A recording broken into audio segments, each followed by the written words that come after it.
এই বিশাল মহাবিশ্ব, যার শুরু বা শেষ কোথায় তা আমরা জানি না। বিজ্ঞান আজও মহাকাশের রহস্য উন্মোচনে ব্যস্ত, কিন্তু ইসলামী বিশ্বাস অনুযায়ী এই জগতের এক নির্দিষ্ট সীমানা আছে, এমন এক স্থান যেখানে সৃষ্টিজগতের সব জ্ঞান থেমে যায়। সেই স্থানটির নাম সিদরাতুল মুনতাহা। আজকের ভিডিওতে আমরা জানব সেই রহস্যময় কুলবৃক্ষ সম্পর্কে, যার সৌন্দর্য দেখে স্বয়ং প্রিয়নবী সাল্লাল্লাহু আলাইহি ওয়াসাল্লাম বিমোহিত হয়েছিলেন। কেন একে শেষ সীমানা বলা হয়, সেখানে কি দেখেছিলেন আমাদের নবী, চলুন জেনে নেওয়া যাক। সিদরাতুল মুনতাহা দুটি আরবি শব্দের সমন্বয়ে গঠিত। সিদরা মানে কুল গাছ বা বরই গাছ, আর মুনতাহা মানে শেষ প্রান্ত, অর্থাৎ এটি এমন এক গাছ যা সৃষ্টির শেষ সীমানায় অবস্থিত। অবস্থান: হাদিস অনুযায়ী সিদরাতুল মুনতাহা সপ্তম আসমানের ওপর অবস্থিত। এটি আরশে আজিমের ডান পাশে। কেন একে শেষ সীমানা বলা হয়?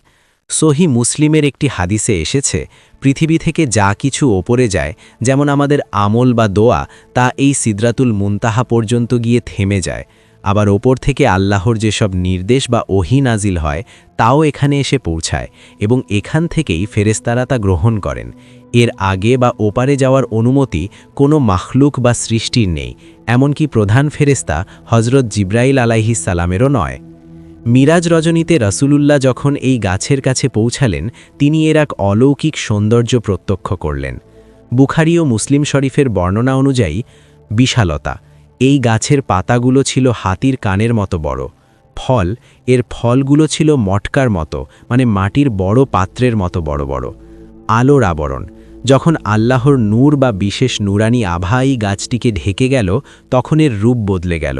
নবীজি বলেন, এর সৌন্দর্য বর্ণনা করার ভাষা কোনো মানুষের নেই। 4টি নদী: এই গাছের গোড়া থেকে 4টি নদী প্রবাহিত হয়েছে, 2টি দুনিয়ার, নীল ও ফরাত, এবং 2টি জান্নাতের, কাউসার ও সালসাবিল। হাদিসে বর্ণিত হয়েছে, সোনার তৈরি অনেক প্রজাপতি গাছটিকে ঘিরে উঠছিল। এটি ছিল মহান আল্লাহর মহিমার এক ক্ষুদ্র প্রকাশ। এই সিদরাতুল মুনতাহার কাছেই নবীজি হজরত জিব্রাইল আলাইহিসসালামকে তার আসল রূপে দ্বিতীয়বার দেখেছিলেন। জিব্রাইল আলাইহিসসালামের ছিল 600 ডানা, যা দিগন্ত বিস্তৃত করে রেখেছিল। সিদরাতুল মুনতাহার পর জিব্রাইল আলাইহিসসালাম আর এগোতে পারেননি। তিনি বলেছিলেন, হে আল্লাহর রাসূল, আমি যদি এক চুল পরিমাণও সামনে এগোই, তবে আল্লাহর নূরের তেজে আমি পুড়ে ছাই হয়ে যাব। সিদরাতুল মুনতাহা কেবল একটি গাছ নয়, এটি স্রষ্টা ও সৃষ্টির মাঝখানের একটি পর্দা। এই সফরেই উম্মতে মুহাম্মাদির জন্য 3টি বড় উপহার দেওয়া হয়। 1, 5 ওয়াক্ত নামাজ, যা মুমিনের মিরাজ হিসাবে পরিচিত।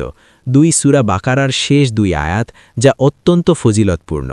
3, শিরকমুক্ত উম্মতের ক্ষমার প্রতিশ্রুতি।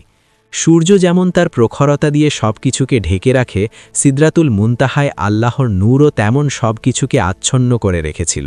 পবিত্র কুরআনের সূরা নাজামে বলা হয়েছে, যখন বৃক্ষটি যা দিয়ে আচ্ছাদিত হওয়ার তা দিয়ে আচ্ছাদিত ছিল, তার দৃষ্টি বিভ্রাম হয়নি এবং তিনি সীমা লঙ্ঘন করেননি। সূরা নাজাম 16 থেকে 17। সিদরাতুল মুনতাহা আমাদের মনে করিয়ে দেয় যে মানুষের জ্ঞান ও বিজ্ঞানের একটি সীমা আছে, কিন্তু মহান আল্লাহর কুদরত অসীম। মিরাজের এই সফর আমাদের শেখায় যে ইবাদতের মাধ্যমেও আমরা আধ্যাত্মিকভাবে সেই মহান সত্তার নৈকট্য লাভ করতে পারি। সিদরাতুল মুনতাহা সম্পর্কে এই বিস্ময়কর তথ্যগুলো আপনার কেমন লাগলো, কমেন্টে আমাদের জানান। ভিডিওটি ভালো লাগলে শেয়ার করুন এবং ইসলামের এমন সুন্দর বিষয়গুলো জানতে আমাদের সাথেই থাকুন।